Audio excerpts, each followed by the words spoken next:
விஷயம் குறித்து பத்திரிகையாளருடைய சந்திப்பை நாங்கள் ஏற்பாடு செய்திருக்கிறோம். திருநெல்வேலி மாவட்டம் அம்பாசமுத்திரம் தாலுகாவில் உள்ள மாஞ்சோலை தேயிலை தோட்ட தொழிலாளர்கள்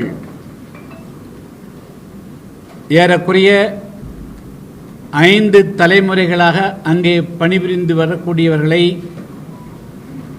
இப்பொழுது கட்டாயப்படுத்தி வெளியேற்றக்கூடிய ஒரு அவல நிலை உருவாக்கப்பட்டிருக்கிறது.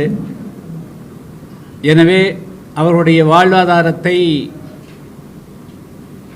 மாஞ்சோலை தேயிலை தோட்டங்களிலேயே தமிழ்நாடு அரசு அதேபோல மத்திய அரசு ஏற்பாடு செய்தர வேண்டும் என்பது குறித்து இன்று நாங்கள் மாஞ்சோலை தேயிலை தோட்டங்களிலே பணிபுரியக்கூடிய தேயிலை தோட்ட தொழிலாளர்கள் 18 பேரும் வருகை புரிந்திருக்கிறார்கள். அவர்களோடு நம்முடைய பத்திரிகையாளர் சந்திப்பை ஏற்பாடு செய்திருக்கிறோம். அதேபோல அவர்களுடைய வாழ்வாதாரத்தை மாஞ்சோலையை ஏற்படுத்தி தர வேண்டும் என்ற உணர்வோடு ஒத்த கருத்தோடு இருக்கக்கூடிய பல தமிழ் அமைப்புகள், அன்பு சகோதரர் வியனரசு உட்பட பலரும் இந்த நிகழ்ச்சியிலே பங்கு பெற்றிருக்கிறார்கள். மாஞ்சோலை தேயிலை தோட்டம் என்பது 1929ஆம் ஆண்டு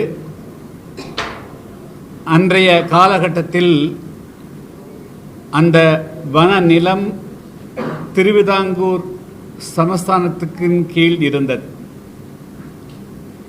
அது பின்னர் செங்கமட்டி ஜமீர் என்பவருடன் அது பராமரிக்க ஒப்படைக்கப்பட்டது.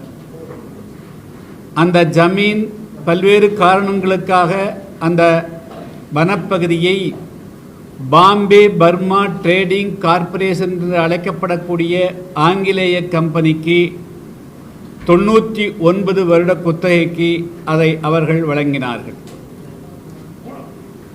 அந்த வனப்பகுதியில் அதன் பின்பு தேயிலை, காப்பி, மிளகு உட்பட பல்வேறு விதமான வனப்பகுதியில் விளையக்கூடிய பொருட்கள் விளைவிக்கப்பட்டன. 1929க்கு முன்பாகவே அங்கே பணிபுரிவதற்காக, அங்கே இருக்கக்கூடிய காடுகளை சீர்திருத்துவதற்காக எந்த விதமான போக்குவரத்து வசதிகளும் இல்லாத அந்த நேரத்தில் தூத்துக்குடி மாவட்டம், திருநெல்வேலி, தென்காசி, விருதுநகர் மற்றும் பல்வேறு தென் மாவட்டங்களிலிருந்து பலர் விருப்பப்பட்டும் பலர் விருப்பப்படாமலும் பல்லாயிரக்கணக்கான தொழிலாளர்கள் அங்கே அழைத்து செல்லப்பட்டார்கள் அல்லது இழுத்து செல்லப்பட்டார்கள். இன்று கட்டாயப்படக்கூடிய நிலைக்கக்கூடிய தொழிலாளர்களுடைய மூதாதையர்கள் அந்த தேயிலை தோட்டங்களை உருவாக்குவதற்காக பலர் உயிரிழந்தார்கள், பலர் தங்களுடைய வாழ்க்கையை அர்ப்பணித்திருக்கிறார்கள். இப்பொழுது 1929ஆம் ஆண்டு குத்தகைக்கு பெற்ற பிபிடிசி நிர்வாகம் சட்டப்படி 99ஆம் ஆண்டு என்பது 99 வருடம் என்பது 2028ஆம் ஆண்டு முடிவடைய இருக்கிறது. 4 வருடங்களுக்கு முன்பாகவே அவர்கள் தேயிலை தோட்டங்களை மூடிவிடப் போவதாக ஒரு செய்தியை சொல்லி, ஆனால் அதை எந்த இடத்திலேயும் அவர்கள் எழுத்துப்பூர்வமாக விடாமல் இப்பொழுது அங்கே பணிபுரியக்கூடிய 584 குடும்ப சேர்ந்தவர்களை ஆகஸ்ட் மாதம் 7ஆம் தேதிக்குள்ளாக அவர்கள் இப்பொழுது இருக்கக்கூடிய மாஞ்சோலை அந்த தேயிலை தோட்டத்தில் 5 பிரிவுகள் உண்டு. ஒன்று அம்பாசமுத்திரம் மணிமுத்தாறு பகுதியிலிருந்து போனவுடன் முதல் பகுதியாக இருக்கக்கூடியது, அது 227 அது உருவாக்கப்பட்டிருக்கிறது. அதற்கு பிறகு 4 முக்கு என்பது, பிறகு ஊத்து என்பது, அதுக்கு பிறகு குதிரை வெட்டி என 5 பகுதிகளிலே தேயிலை தோட்ட தொழிலாளர்கள் அங்கே வேலைக்கு அமர்த்தப்பட்டிருக்கார்கள். இப்போ அவர்கள் அனைவரையும் ஆகஸ்ட் மாதம் 7ஆம் தேதிக்குள்ளாக அவர்கள் தங்களுடைய குடியிருப்புகளில் இருந்து வெளியேறிவிட வேண்டும் என்று அந்த பிபிடிசி நிர்வாகம் ஒவ்வொரு தொழிலாளியாக தனித்தனியாக அழைத்து பேசி என்பதை காட்டிலும் மிரட்டியும் உருட்டியும் அச்சுறுத்தியும் அவரிடத்திலே விருப்பப்பட்டு அவர்கள் கையெழுத்தே இடாமல், ஆனால் அவரிடத்திலே கட்டாயப்படுத்தி அந்த கையெழுத்தை பெற்றுக்கொண்டு விருப்ப ஓய்வு என்ற பெயரில் அவர்களை இப்பொழுது வெளியேற்றுவதற்கு உண்டான திட்டமிட்டு வருகிறார்கள். இவர்கள் எந்த காரணத்தை கொண்டும் இவர்கள் வெளியேற்றப்படக்கூடாது. இவர்கள் ஏறக்குறைய 99 வருடங்கள் 100 வருடங்களுக்கு மேலாக அந்த பகுதியில் குடியிருந்து வருகிறார்கள். எனவே அவருடைய வாழ்வாதாரத்தை மாஞ்சோலை பகுதியில் ஏற்படுத்தி தர வேண்டும் என்று நான் தனிப்பட்ட முறையில் தமிழ்நாடு முதலமைச்சர் அவர்களுக்கு கடிதம் எழுதியிருக்கிறேன். அதேபோல சென்னை உயர்நீதிமன்றம் மதுரை கிளையிலேயும் வழக்கு தொடுத்திருக்கிறோம். அதேபோல இங்கே இருக்கக்கூடிய ரோஸ்மேரி என்ற சகோதரி, அங்கே இன்றும் பணிபுரியக்கூடிய தொழிலாளி, அவரும் மதுரை உயர்நீதிமன்ற கிளையிலே ஒரு வழக்கை பதிவு செய்திருக்கிறார். அதேபோல மற்ற 4 பேரும் பதிவு செய்திருக்கிறார்கள். இப்போ முக்கியமாக இங்கே நாங்கள் பத்திரிகையாளர் சந்திப்பு நடைபெறுவது, இன்னும் இங்கு இருக்கக்கூடிய பல நம்முடைய ஊடக நண்பர்களுக்கும் பொதுமக்களுக்கும் நடுநிலையாளர்களுக்கும் ஏதோ தொழிலாளர்கள் தான் விருப்பப்பட்டு கையெழுத்து இட்டு விட்டார்கள் என்பதை போன்ற உருவாக்கப்பட்டிருக்கிறது. ஆனால் உண்மையில் அவர்கள் யாரும் விருப்பப்பட்டு கையெழுத்திடவில்லை. அவர்களுடைய வறுமை, ஏழ்மை, அவருடைய இயலாமையை பயன்படுத்தி கொண்டு ஒவ்வொரு தொழிலாளியாக கண்காணிகள், அதாவது சூப்பர்வைசர் அழைக்கப்படப்பவர்களை அழைத்து தனித்தனியாக பேசி அவர்கள் வாங்கி கொண்டார், கையில் ஓய்வு பெற்றுக்கொண்டு அவர்கள் போகப் போகிறார்கள், நீ வாங்கிக்கொள், இல்லை என்றால் உனக்கொன்றும் கிடைக்காது என்று ஒவ்வொருவரையாக தனித்து பேசி அவரிடத்திலே கட்டாயப்படுத்தி கையெழுத்து வாங்கி வைத்திருக்கிறார்கள். எனவே இது எந்த விதத்திலும் சட்ட ரீதியாகவும் முறையற்றது, அதேபோல மனிதற்றது.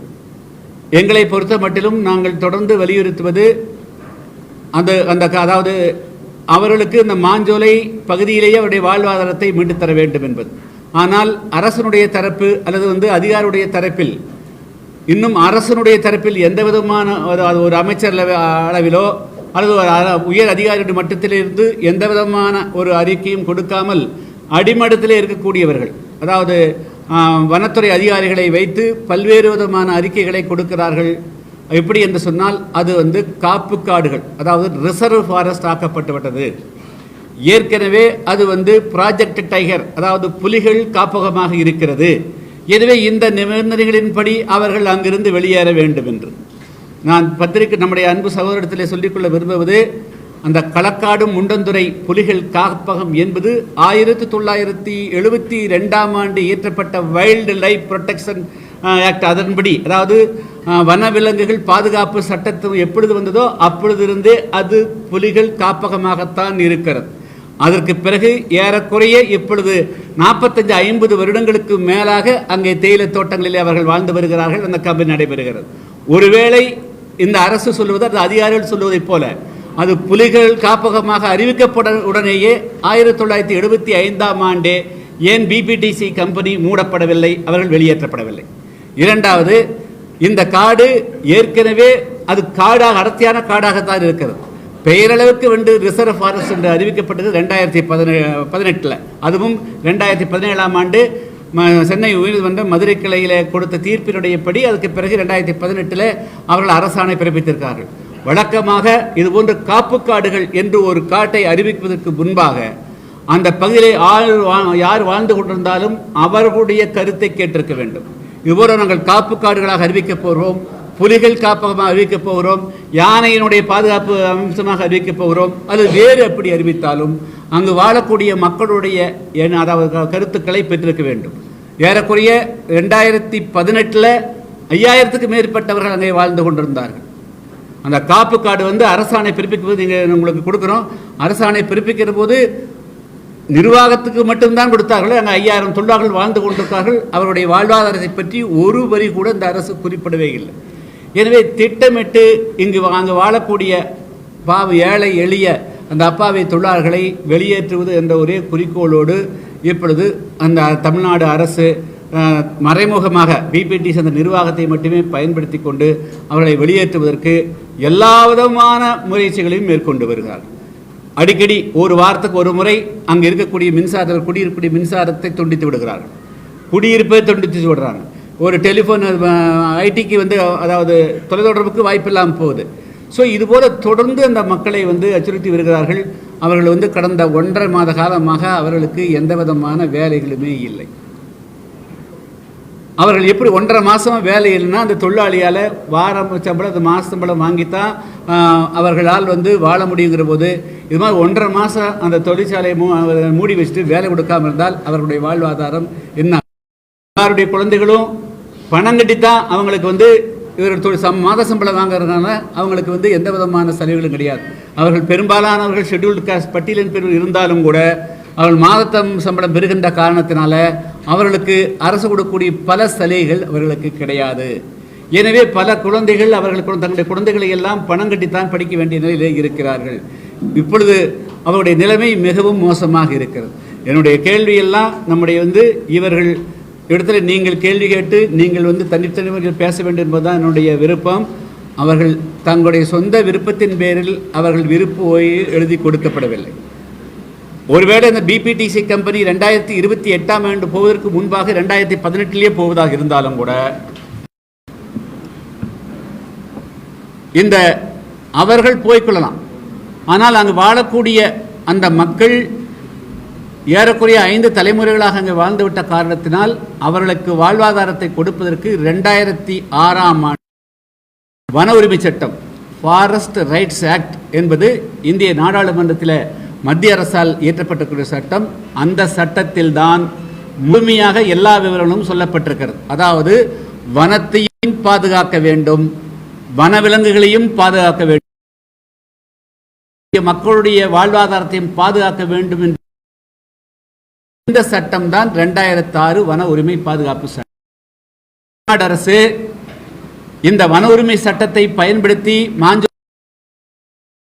வாழ வைப்பதற்கு பதிலாக அந்த அப்பாவிகளை அங்கிருந்து வெளியேற்றி அவர்களை அனாதைகளாக தெருவிலே கொண்டு நிறுத்துவதற்கு மட்டுமே இந்த அரசனுடைய நடவடிக்கை இருப்பதாக தெரிகிறது.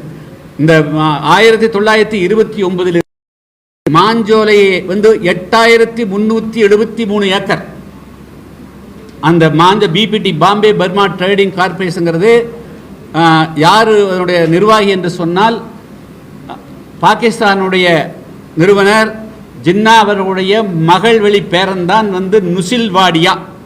அவர்தான் இன்று வரையிலும் அதனுடைய 99% பங்குகளை வைத்திருக்கிறார். அவர்கள் இப்பொழுது இந்த மக்களுக்கு இவர்களை கட்டாயப்படுத்தி வெளியேற்றுகிறார்கள். ஆனால் இந்த 8373 ஏக்கராவுக்கும் கடந்த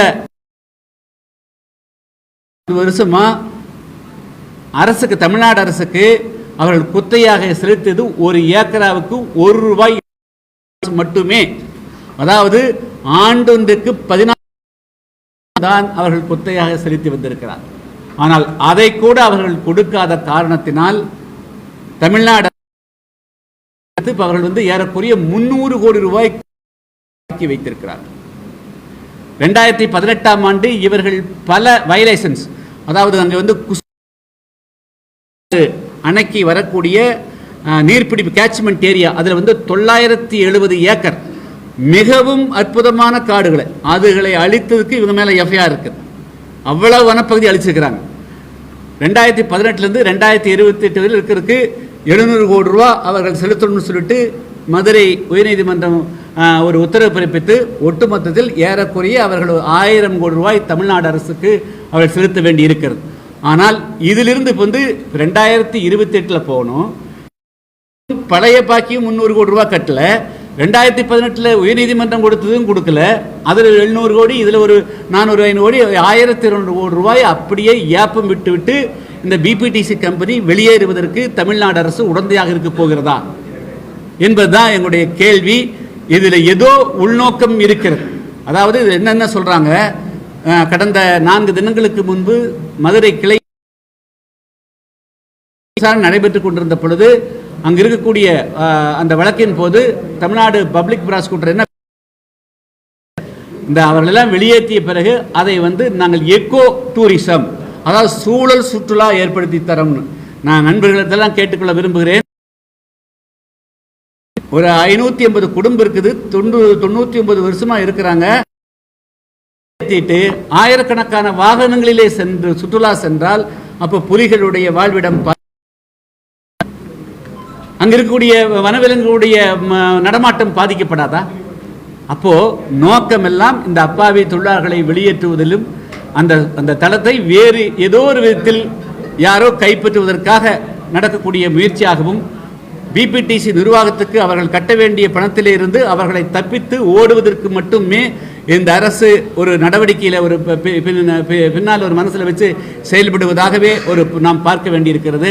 எனவே நம்முடைய இன்று நான் அனைவரையும் கேட்டுக்கொள்வது, தமிழ்நாடு அரசை மீண்டும் கேட்டுக்கொள்வது, நாளை அதாவது தமிழ்நாடு அரசு ஒரு ஆக்கப்பூர்வமான நடவடிக்கை இந்த தொழிலாளர்களை மாஞ்சோலையிலிருந்து வெளியேற்றுவதில் எந்த விதமான நியாயம் கிடையாது. ஏன்னா இங்கே இவங்களை வெளியேற்றிட்டா நீலகிரி மாவட்டம் கூடலூரில் 1968லேருந்து 72க்கு இடையில் ஏறக்குறைய 6 லட்சம் தமிழர்களை அதே போல் அங்கே சிலோனில் தேயிலை தோட்டங்களில் பணிபுரிந்தவர்களை குடியுரிமை பறித்து வாக்குரிமை பறித்து அனுப்பிச்சு வச்சாங்க கப்பலாக ஸ்ரீமாவோ லால் பகதூர் ஒப்பந்தத்தின்படி. இப்பொழுது அவர்களையும் மெல்ல மெல்ல அந்த காடுகளை எல்லாம் அதாவது தேயிலையெல்லாம் காடுகளாக்குறோம்னு சொல்லிட்டு அவர்களுடைய வாழ்வுரையும் பறிக்கிறார்கள். மாஞ்சோலையில் ஒரு தப்பு நடந்து விட்டுட்டோம்னா அடுத்து இலங்கையில் வந்த தமிழர்கள் அவங்க 10 லட்சம் பேர் வீதிக்கு வந்துடுவாங்க, வால்பாறையிலிருந்து வந்துடுவாங்க. இதனுடைய பாதிப்பு இந்தியா முழுமைக்கும் பல வனப்பகுதியில் வாழக்கூடிய பழங்குடி மக்கள், பழங்குடி அல்லாத அந்த வனப்பகுதியில் வாழக்கூடிய மக்களுடைய வாழ்வாதாரம் முற்றாக பாதிக்கப்படும். எனவே தமிழ்நாடு அரசு எந்த காரணத்தை கொண்டும் சமூக நீதி பேசுவதிலே இல்லை, சமூக நீதியை அமல்படுத்துவதுதான் இருக்கிறது. எனவே ஏறக்குறைய 5-6 தலைமுறைகளாக மாஞ்சோலை பகுதியிலே வாழ்ந்து கொண்டிருக்கக்கூடிய அந்த தமிழ் மக்களுடைய வாழ்வாதாரத்தை மாஞ்சோலையிலே நிலைநாட்டுவதற்கு 2006ஆம் ஆண்டு மத்திய அரசினுடைய வன உரிமை பாதுகாப்பு சட்டத்தை அமல்படுத்த வேண்டும். அதன் மூலமாகவே தீர்வு காண வேண்டுமே தவிர எந்த காரணத்துடனும் காவல்துறையை பயன்படுத்தியோ அல்லது தொழிலாளர் நலத்துறையை பயன்படுத்தி அல்லது மாவட்ட ஆட்சியரை பயன்படுத்தி அவர்களை வெளியேற்றுவதற்கு உண்டான எந்த முயற்சியும் எடுக்கக்கூடாது. அவர்களுக்கு இப்பொழுது நிர்வாகம் கொடுக்க முன்வந்திருக்கக்கூடிய 2 லட்சம் ரூபாயும் 2.5 லட்சம் 3 லட்சத்தை வைத்து அவர்கள் 1 சென்ட் வீட்டு மனை கூட இல்லாதவர்கள், பல பேர் விதவைகளாக இருக்கிறார்கள். இவர்களெல்லாம் அங்கே கீழே சென்று இந்த 2.5 லட்சம் ரூபாயை வைத்துக்கொண்டு அவர்கள் எப்படி குடும்பம் நடத்த முடியும்? அங்கே அவங்க பெண்களெல்லாம் கேட்டு பாருங்க, கீழே போய் இந்த 1.5 மாதத்துக்குள்ளே ஒருவேளை நம்மளை வெளியே அனுப்பிச்சிடுவாங்களோ, அப்போ நம்ம ஏதாவது வேலைக்கு போகலாம்னு கீழே போய் கேட்டால் உனக்கு 55 வயசு ஆகிப்போச்சு, 50 வயசு ஆகிப்போச்சு, உங்களுக்கு வேலை கிடையாது அப்படின்னு பல்வேறு விதத்தில் அந்த மக்களுக்கு வேலை வாய்ப்பும் கிடைக்காது போன்ற சூழ்நிலை ஏற்படுகிறது.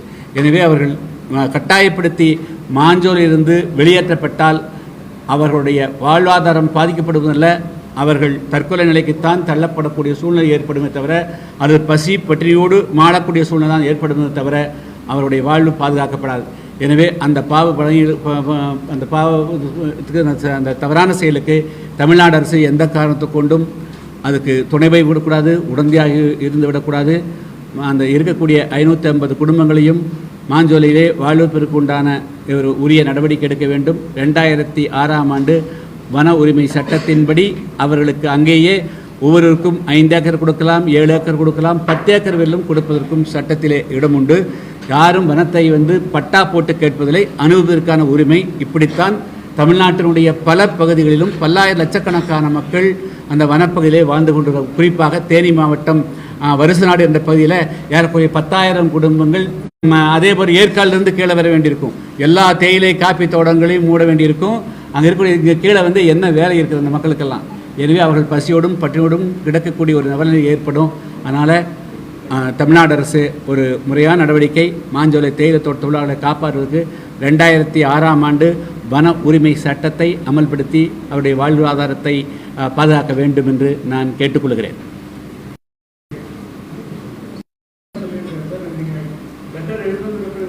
இல்லை, இதுவரையிலும் எந்த விதமான பதிலும் வரலைங்க. நான் ஏறக்குறைய 26 துறைக்கு மத்திய அரசிலிருந்து மத்திய அரசனுடைய ஒன்று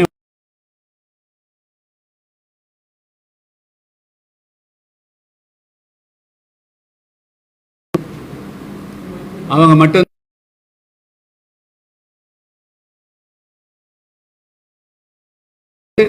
நீதிமன்றத்தில் 3.5 லட்சத்தில் கீழே நாங்கள் என்ன அம்பேத்கருடைய இவங்க இந்த பாருங்க, இவங்கெல்லாம் போய் இன்னைக்கு தொழில் செஞ்சு எப்படி கட்டுவாங்க வச்சுங்களா? தொழிலெல்லாம் செஞ்செல்லாம் காப்பாது. அவனுக்கு இருக்கிறது தவிர, தேயிலை உரமிடுவதை தவிர, கவாத்து வெட்டுவதை தவிர, ஃபேக்டரியில் வேலை செய்வதை தவிர வேறு எந்த தொழிலும் அவர்களுக்கு அரசனுடைய உதவாது. அவர்கள் வராது. அதனால் அவங்களுக்கு வந்து அவங்களுடைய வாழ்வு சட்டத்தில் நான் தான் கொடுத்துருக்கிறேன்.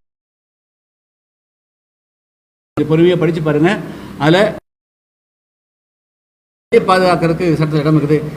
சட்டத்தின்படி யாரையும் வந்து அதாவது வனப்பகுதியில் வாழக்கூடிய மக்களை அவருடைய வாழ்வாதாரம் அந்த பகுதியாக இருந்தால் அவர்களை வெளியேற்றுவதற்கு எந்த வித சட்டத்தில் இடம் கிடையாது. ஆனால் தமிழ்நாடு அரசு அந்த பிபிடிசி நிர்வாகத்தை பயன்படுத்தியும் வனத்துறையை பயன்படுத்தியும் காவல்துறையை பயன்படுத்தியும் அதே போல் தொழிலாளத்தை பயன்படுத்தி அவர்களை கட்டாயமாக வெளியேற்றுவதற்கு உண்டான எல்லா நடவடிக்கையும் எடுக்கிறாங்க. அப்பப்போ கரண்ட் ஆஃப் பண்ணுறாங்க, தண்ணி கட் பண்ணுறாங்க. ஸோ அதனால் வந்து இந்த மாதிரி வந்து மூன்றாந்தர நடவடிக்கைகள் வந்து தமிழ்நாடு அரசுடைய எந்த துறையும் ஈடுபடக்கூடாது. தமிழ்நாடு முதலமைச்சர் அவர்கள் இது வந்து மனிதநேயத்தோடு நடக்கிறது ஒன்று. ரெண்டாவது, அவர்களுக்கு சட்டமே இருக்குது. நீங்கள் சட்டத்தை மட்டும் அமலாக்கினே போதும். நாங்கள் வந்து சட்டத்துக்கு அப்பாற்பட்டு 2006 சட்டத்தை எப்படி அமலாக்கப்படலாம் என்பதற்கு ஒரு உயர்மட்ட நீங்கள் நியமிக்கலாம். அந்த மக்களுக்கு வந்து எப்படி அதுக்கும் வந்து விதிகள் இருக்குது. கிராம சபை அந்த பகுதியில் கூடிய மக்கள் தான் முடிவு பண்ணணும் அப்படிங்கிறதெல்லாம் இருக்குது.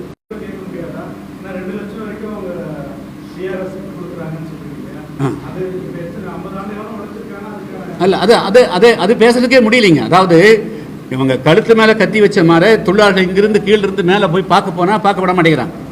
செக் போஸ்ட் போட்டுக்கிறாங்க. அவங்க நிறுவனம் இல்லை, போலீஸ் போடுதுங்க. நிறுவனத்தை இப்போ வந்து அதாவது வந்து பேர் நடவடிக்கை எடுக்கிறதுல தான் நிறுவனம், எழுத்துவரும் கொடுக்குறது நிறுவனம், தடுக்கிறதெல்லாம் இவங்க பண்ணுறாங்க. செக் போஸ்ட் வந்து கீழே அம்பாசமுத்திர மணி அமுத்தார் போயில செக் போஸ்ட் பிடிச்சிக்கிறான். யார் நாங்களே நானே போகிறதுக்கு எங்கள் போகிறதுக்கு வந்து நாங்கள் போனோம். நாங்களே 2 மணி நேரம் போராடி அதுக்கு பிறகு தான் போக முடிஞ்சது. ஸோ இதுபோல் வந்து அரசுக்கு சாதகமாக இருந்தால் அவங்கள அனுப்புகிறாங்க. அவங்ககிட்ட உண்மையை வந்து எடுத்துருவாங்க, தொழிலாளிகளுடைய வந்து அவங்க குறை சொல்லிடுவாங்கன்னு சொன்னால் உடனடியாக காவல்துறை வச்சு எஸ்பி வந்து நின்றுக்கிறாரு அந்த செக் போஸ்ட்டில். அதெல்லாம் அவசியமே இல்லாது. அது வனத்துறை பாதுகாக்க வேண்டியது காவல்துறைக்கு எங்கள் வேலை இருக்குது. ஸோ அதனால் வந்து அவங்க முழுக்க அது நோக்கமெல்லாம் ஒரு தவறான நோக்கம். 99 வருஷம் குத்தகை முடியுதுங்க. 2028 பிப்ரவரி மாதம் 1ஆம் தேதியோடு முடிஞ்சது. 11/11/2028 அவங்களுக்கு முடிஞ்சிருக்கு. 4 வருஷத்துக்கு மேலே போகிறான். நீ 4 வருஷத்துக்கு மேலே க்ளோஸ் பண்ணுற போது நீ வந்து இத்தனை வருஷம் 99 வருஷமாக அது எல்லாமே வந்து ஆர்கானிக் டீங்க. இந்தியாவில் வந்து முதல் ஆர்கானிக் டீயே வந்து அங்கே ஊத்தூர் எஸ்டேட் தான் வந்தது. வந்து ஆர்கானிக் டீ போட்டிருந்தாங்க. அவ்வளவு லாபம். அது வந்து நார்த்துக்கு தான் போச்சு. நாங்கள் 98 போராட்டம் அன்றைக்கி வெறும் 35 ரூபா 40 ரூபா சம்பளம். இன்னைக்கு 454 ரூபா சம்பளம் வருது. அவ்வளோ தூரத்துக்கு லாபம் சம்பாதிச்சுக்கிறாங்க. 4 வருஷத்துக்கு முன்கூட்டி அவங்க போகிற போது நிச்சயமாக அவங்க வந்து நீரில் போட்டு தேடி இருக்கட்டும், அதை பராமரிக்கிறது அடுத்து வரக்கூடியவங்களுடைய வேலை. ஆனால் அவங்க வரம்புக்கு மீறி செயல்படுறாங்க.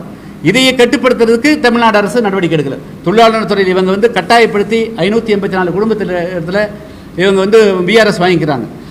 நாங்கள் எங்களுடைய மாநில பொறுப்பாளர்கள் போய் பார்த்தாங்க. அதுக்கு பிறகு எங்களுடைய லாயர் குழு போய் வந்து அங்கே ஜாயின்ட் கமிஷனர் பார்த்தாங்க. இது மாதிரி கட்டாயப்படுத்தி வாங்குறாங்க, அதை ரத்து பண்ணுங்கன்னு. இன்றைக்கு வரையிலும் ஜாயின்ட் கமிஷனர் ஆஃப் லேபர் அந்த விதிகளின்படி அதை ஒரு விசாரணை செஞ்சு அதை ரத்து பண்ண மறுக்கிறாங்க. அப்போ எல்லாமே அரசு வந்து இவங்க மூலமாக எல்லாத்து மூலமாகவே அவங்கள வந்து இயக்குறாங்க. அரசு மட்டும் நேரடியாக முதலமைச்சரோ அல்லது தலைமைச் செயலாளரோ உள்துறை செயலாளரோ சொல்லாமல் கீழக்கூடிய அதிகாரிகளை பயன்படுத்தி அவர்களை வற்புறுத்தி அல்லது அந்த ஒரு துன்புறுத்தி அவங்களை வெளியேற்றக்கூடாது முயற்சி எடுக்கிறாங்க.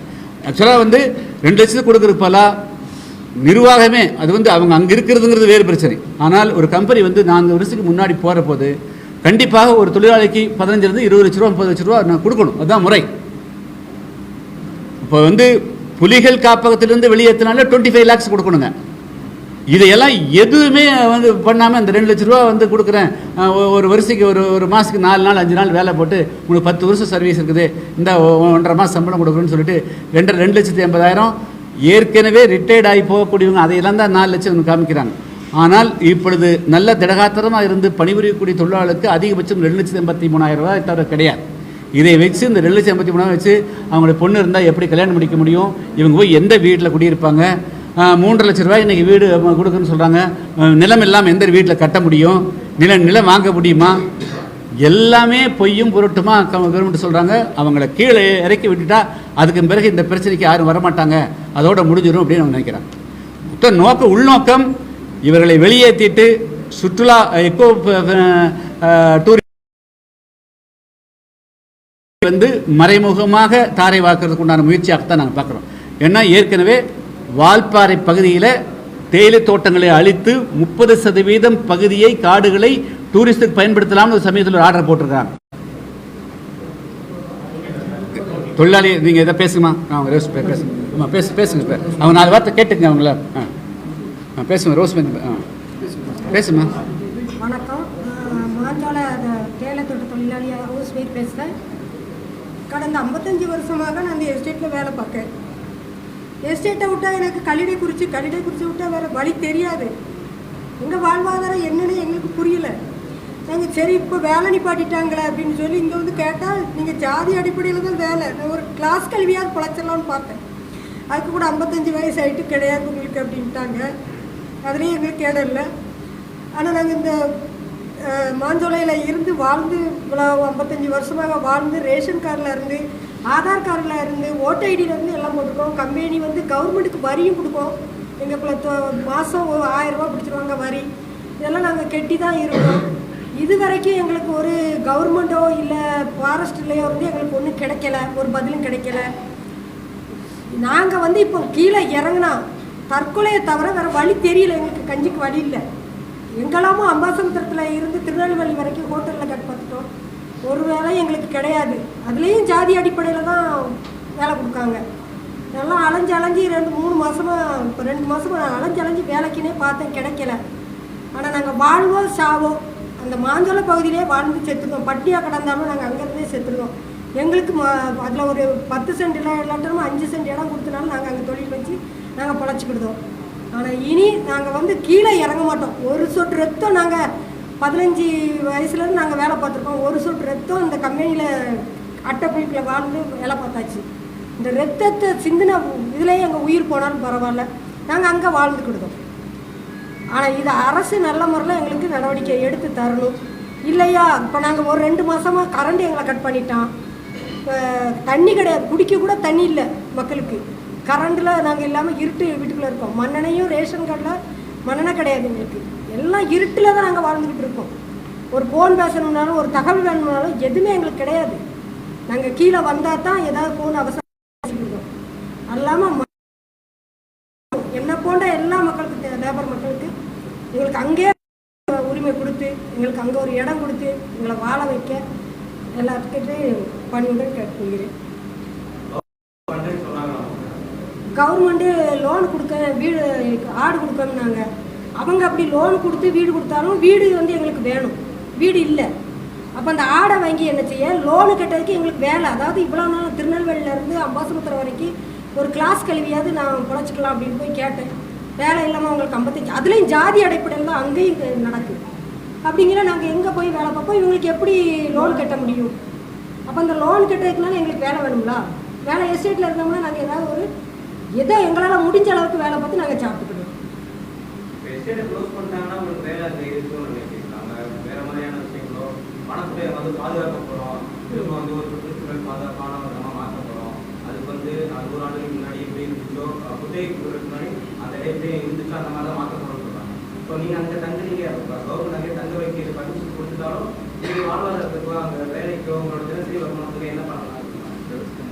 அதாவது அங்கே நாங்கள் அந்த இடத்துல நாங்கள் விவசாயம் பண்ணி நாங்கள் சாப்பிட்டு கொடுத்தோம்.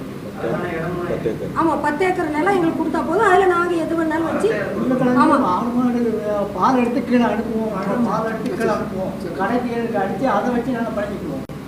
அதாவது அந்த எஸ்டேட்டில் எங்களுக்கு பிழைக்கிறதுக்கு நிறைய வேலை இருக்குது.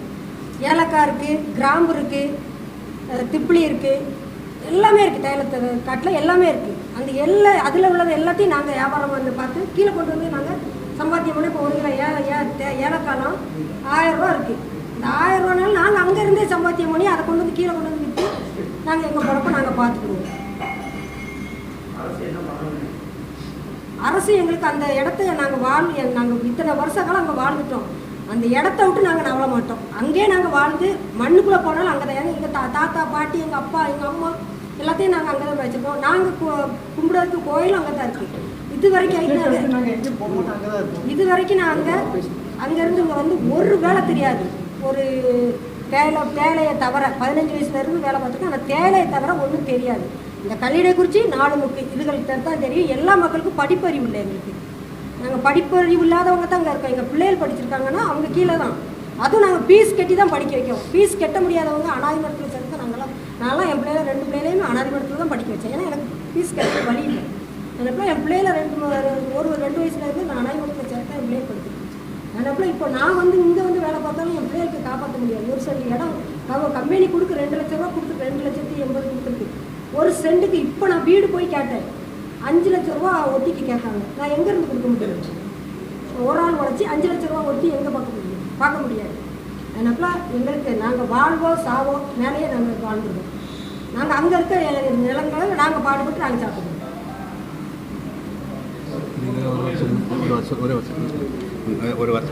வணக்கம். மாஞ்சோலை தேயிலை தோட்ட தொழிலாளர் சிக்கலை பொறுத்தவரையில் நம்முடைய புதிய தமிழர் கட்சி தலைவர் மதிப்புக்குரிய ஐயா கிருஷ்ணசாமி அவர்கள் 99லேருந்து நாங்கள் பார்க்குறோம். தமிழர் அமைப்புகள் 45 ரூபா ஊதியம் இருந்தது, இன்றைக்கு 475 ரூபா அளவுக்கு கிடைக்கினா மாஞ்சோலையில் மட்டுமில்லை தமிழ்நாடு முழுவதும் உள்ள தேயிலை தோட்டங்கள் ஏறக்குறைய 7 லட்சம் தொழிலாளர்கள் வேலை பார்க்குறாங்க. அதுக்கு நம்முடைய ஐயா தான் காரணம். எனவே இந்த சிக்கல்லையும் தமிழ்நாடு அரசு புதிய தமிழர் கட்சி தலைவர் மருத்துவர் ஐயாவை அழைத்து அவரே சொல்கிறார், ஒரு ஆணையரை போட்டு ஒரு உயர் அதிகாரியை போட்டு அந்த மக்களிடம் நேரடியாக சென்று விசாரித்து நல்ல தீர்வு காண வேண்டும் என்று அவங்களே சொல்கிறாங்க. அந்த கோரிக்கையை ஏற்று அமைப்பில் ஆதித்தமிழர் விடுதலை ராஜ்குமார் தமிழக மக்கள் ராஜன் தாய்நாடு மக்கள் கட்சி உச்ச நீதிமன்ற வழக்குரைஞர் வந்திருக்கிறாங்க. நாங்கள் எல்லாம் இந்த மக்களுக்காக ஆதாரத்தை மாஞ்சோலையிலே உறுதி செய்ய வேண்டும். அவர்களுக்கு அங்கே அந்த அம்மா சொல்றாங்க சாதி பார்க்குறாங்க. மேலே சாதி கிடையாது. எல்லோரும் தமிழர்கள், தூய தமிழர்களாக இருக்கிறாங்க. தமிழ் தேசியமே அங்கே தான் இருக்கு. ஐயா கூட பேசுனாங்க எனக்கு திருநெல்வேலியில். தமிழை தவிர வேறு எந்த மொழியும் தெரியாது. எனவே இந்த மக்களுடைய வாழ்வாதாரத்தை அங்கேயே அரசு உறுதி செய்ய வேண்டும். அதற்கு புதிய தமிழர் கட்சி என்ன நிலைப்பாடு எடுக்கிறதோ அதை நாங்கள் ஆதரித்து பற்றி நிற்போம். நன்றி, வணக்கம்.